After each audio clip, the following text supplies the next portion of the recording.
भारत के बाजारों में पिछले 4 महीने से लगातार गिरावट जारी है और इस गिरावट का सबसे बड़ा विलन अगर आप कहेंगे तो आईटी सेक्टर को कहेंगे, क्योंकि आईटी सेक्टर में बड़ी गिरावट देखने को मिली है। अगर आप निफ्टी के हिसाब से देखेंगे तो करीब 2.5 गुना गिरावट निफ्टी के मुकाबले देखने को मिली है आईटी सेक्टर में। अब ये गिरावट आखिर क्यों है? क्यों आईटी का जो सेक्टर है, जो आईटी इंडेक्स है या फिर जो आईटी शेयर्स हैं वो टूटते जा रहे हैं, और क्यों आपके पोर्टफोलियो में वो लगातार ना आपको मुनाफा देने की जगह आपको घाटा देते जा रहे हैं, लाल निशान दिखा रहे हैं? आखिर क्या हुआ है इसके पीछे? यही सारी चीज़ें समझने के लिए आज मेरे साथ हमारे एक वरिष्ठ सहयोगी हैं, सजीत सर मेरे साथ हैं। उनसे हम डिस्कस करेंगे कि क्या हुआ है आईटी सेक्टर के अंदर। सर, आईटी सेक्टर को अगर देखें तो 9% निफ्टी टूटा, लेकिन आईटी सेक्टर 21% टूटा। क्या पर्टिकुलर वजह रही है उसके पीछे? देखिए, अगर आप आईटी स्टॉक्स को मूवमेंट चेक करेंगे लास्ट दूसरी तिमाही से, FY25 दूसरी तिमाही से देखेंगे, मतलब जुलाई, अगस्त, सितंबर की तिमाही से देखेंगे, तो उस समय तक ये कहा जा रहा था कि डिस्क्रिशनरी स्पेंड जो है वो वापस आ रहा है, जो कि पॉजिटिव था आईटी के लिए।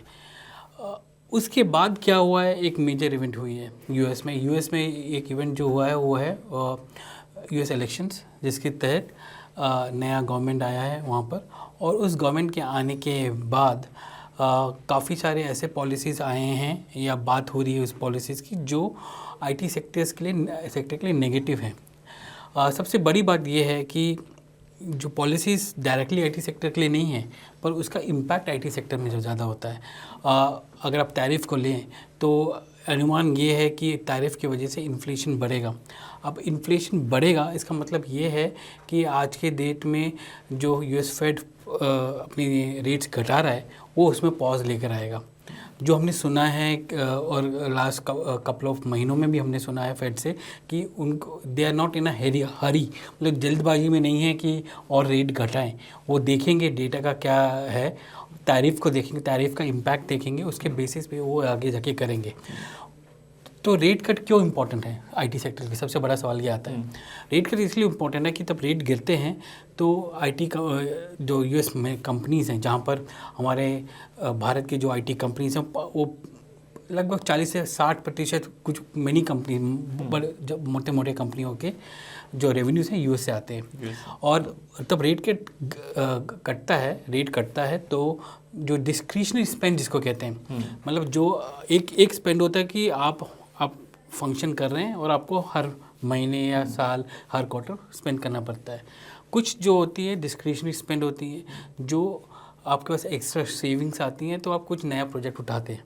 तो नया प्रोजेक्ट होता है, वो छोटा भी हो सकता है, बड़ा भी हो सकता है, ट्रांसफॉर्मेशन भी हो सकता है। बट वो छोटे के लिए आप फिर अब देखते हैं कि भाई मेरे पास अभी कैश फ्लोज ज़्यादा हैं तो मैं ये डाल सकता हूँ। तो तब इंटरेस्ट रेट घटता है तो वो डिस्क्रिशनरी स्पेंड बढ़ते हैं। अब क्या है कि रिस्क आ गया है कि इंटरेस्ट रेट नहीं घटेगा या पॉज में चले जाएगा। तब पॉज में जाएगा तो कंपनीज डिस्क्रिशनरी स्पेंड्स को भी पॉज में कर देंगी। तो इसको हम कहते हैं फॉलिंग ऑफ द क्लिफ, मतलब बढ़ रहा था एकदम सीधे नीचे, अचानक नीचे गिर गया।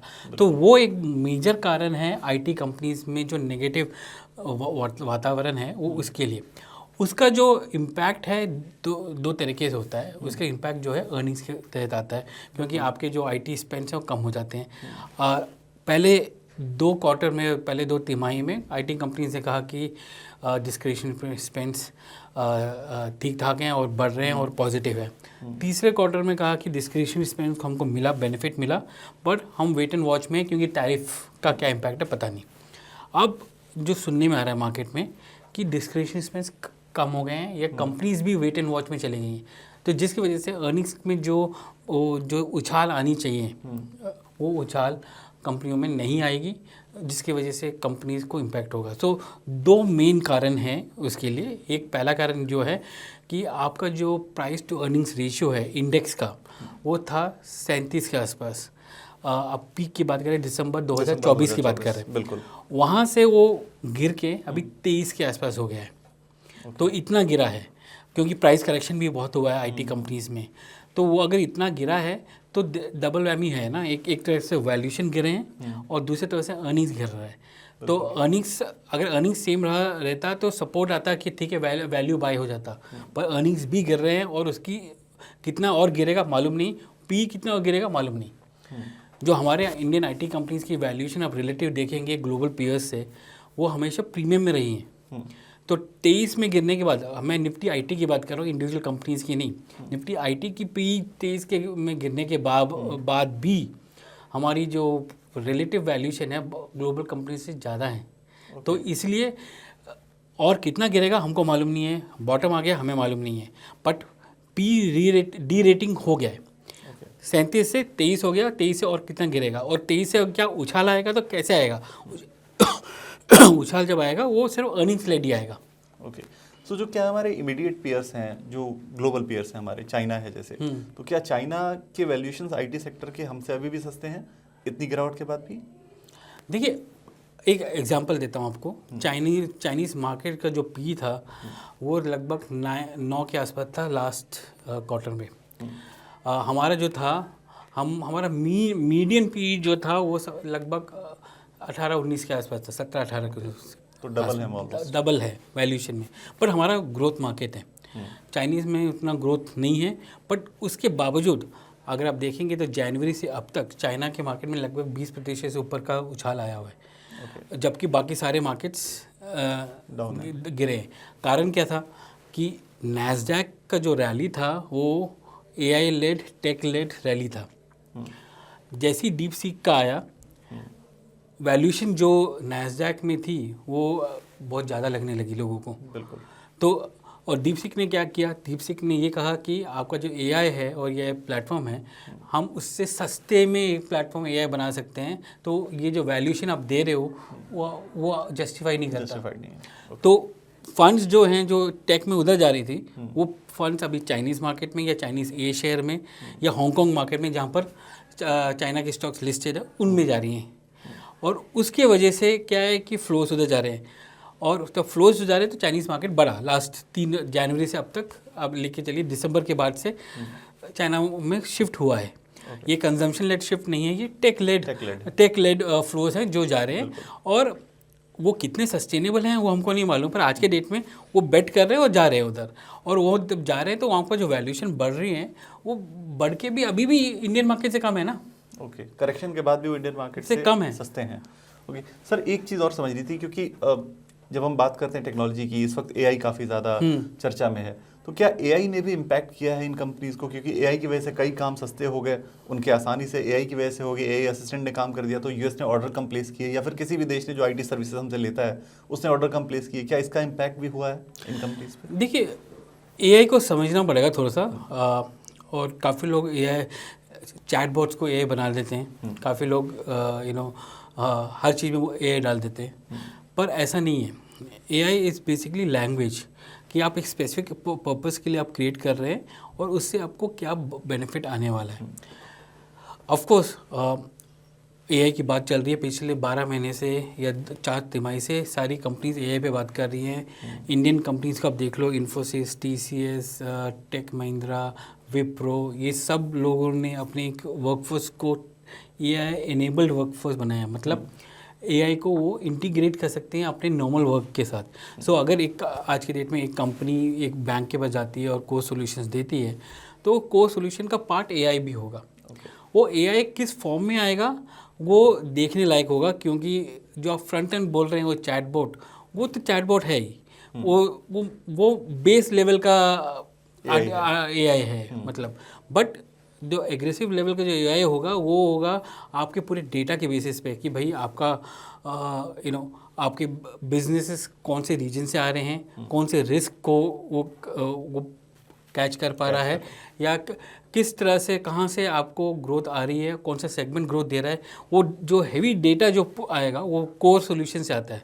वहाँ पर अभी तक हम पहुँचे नहीं हैं, वहाँ पर वो पहुँचने के लिए अभी काफ़ी कुछ साल लगेंगे। क्योंकि वो देखिए क्या है कि फाइनेंशियल सर्विसेज में ये सब रेगुलेटरी ड्रिवन होता है, तो आपको रेगुलेटरी अप्रूवल्स भी चाहिए होती है ऐसी चीज़ें लगाने के लिए, क्योंकि वो बाहर के प्रोग्राम्स पर नहीं लगा सकते। आपके डेटा बहुत ही सैक्रोसेंट होता है, कंज्यूमर डेटा होता है, तो वो सब आने में टाइम लगेगा, ग्रेजुअली वो बढ़ेगा।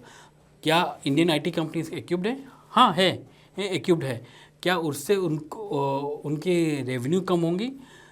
पॉसिबली जो बेस लेवल का जो काम होता था वो निकल गया।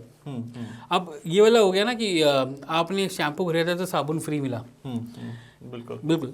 तो उस तरह का होगा कि आपने एक सूट खरीदा तो आपको एक बेस एआई मुफ्त में इसके साथ ही प्राइसिंग कर देंगे। जो क्या दिखाता है, वो दिखाता है कि वॉल्यूम्स जो हैं वो कम हो रहे हैं और प्राइसिंग जो है कॉम्पिटिटिव हो रही है।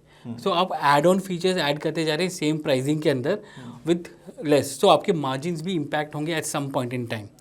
बट क्या आप वो एआई एक चैट जीपीटी का फीचर चैट जीपीटी बना सकते हैं एक बैंक के लिए? हो सकता है बना सकते हैं आगे जाके, पर उसके लिए अभी आप उस लेवल पे है नहीं। तो ये सब चीज़ें कम हो रही हैं और कॉन्ट्रैक्ट हो रही है। जैसे आज हमने जो सुना है कि सिटी जो है जिसके पास 48,000 एम्प्लॉयज़ हैं अपने आईटी में, वो इसको इंक्रीज़ करके 50,000 कर रहे हैं। वो एक्सटर्नल कॉन्ट्रैक्टर्स को कम कर रहा है। अब उसका कारण क्या है? उसका कारण ये है कि यूएस में काफ़ी रेगुलेटरी चेंजेस हुए हैं। रेगुलेटरी कहिए या पॉलिटिकल लेड रेगुलेटरी चेंजेस हुए हैं, जिसमें कहा जा रहा है कि आपको कंट्री के अंदर ही ये ऑपरेशन करने पड़ेंगे और ये जो लोग होंगे वो आपके अपने होंगे। जब वो ये आपके अपने होंगे तो आप आउटसोर्सिंग और कॉन्ट्रैक्ट्स में करना कम कर देंगे या वेंडर कंसोलिडेशन करेंगे। तो कंसोलिडेशन करेंगे तो इंडियन वेंडर्स को इम्पैक्ट होगा। जो पहले होता था कि आपने पिछले 10 साल में देखा कि काफ़ी आईटी कंपनीज़ हैं जाके ना एक ऑफशोर डेवलपमेंट सेंटर खरीद लेती हैं सिटी से, जैसे टीसीएस ने खरीदा था या इन्फोसिस ने किसी चीज़ कोई और कंपनी का खरीदा। तो वो क्या करती है, वो रेवेन्यू बाय कर रही है। वो इतना पैसा देती है कि उसने ऑफशोर डेवलपमेंट सेंटर खरीद लिया, उसके साथ उसके एम्प्लॉयज़ भी अपने आगे आए उसमें, और फिर वो जिससे लिया है वो लॉन्ग टर्म कॉन्ट्रैक्ट साइन करता है कि मैं आपको हर साल मिनिमम इतना बिजनेस दूंगा ताकि वो रिकवर करे। उस कंपनी का क्या फ़ायदा है कि उसके कॉस्ट से वो निकल जाता है, इनके रेवेन्यू में आ जाता है, कॉस्ट भी इनमें आ जाता है, रेवेन्यू भी आ जाता है, और मार्जिन जो है जो भी वेफर्स इन तीनों, या फिर आप उसको सिनर्जाइज करने की कोशिश करते हैं कि मैं इस 8-9% के मार्जिन को मैं 18 कैसे करूं। तो वही ऑफशोर डेवलपमेंट सेंटर बाकी लोगों को भी सर्व करने लगता है क्योंकि वो कंपनी के साथ इंटीग्रेट हो जाता है। तो वो जो चीज़ें हैं वो अभी कम हो जाएंगी और बड़े डील्स शायद कम हो जाएं। तो ये सब फियर्स जो है अभी वो प्ले आउट हो रहे हैं, जो आईटी सेक्टर को इम्पैक्ट कर रहा है। ओके, सो दोहरी मार आईटी सेक्टर पर पड़ी है। एक तो आपके अर्निंग्स कम हो गए हैं क्योंकि आपके पास ऑर्डर्स कम हो गए हैं, यूएस में जो चेंजेस हुए हैं उसका बड़ा इम्पैक्ट देखने को मिला है। दूसरा, आपके जो अर्निंग्स के प्राइस अर्निंग रेशियोज हैं वो काफ़ी गिरे हैं, और आप उसके बाद भी आप जो आपके पेयर्स हैं जो चाइना जैसे मार्केट्स हैं अथवा इमर्जिंग मार्केट्स हैं उसके आईटी सेक्टर से आप अभी भी महंगे हैं। तो ये दोहरी मार इंडियन आईटी सेक्टर पर पड़ी है, जिसकी वजह से अगर आप देखेंगे कि निफ्टी अगर 9% गिरा है तो वहाँ निफ्टी आईटी 21% गिरा है पिछले 4 महीने के अंदर, और उसकी वजह हमने डिस्कस की। उम्मीद है आपको सारी चीज़ें क्लियर हुई होंगी। बहुत शुक्रिया सजीद सर, आपने बहुत अच्छे से समझाया इस चीज़ को।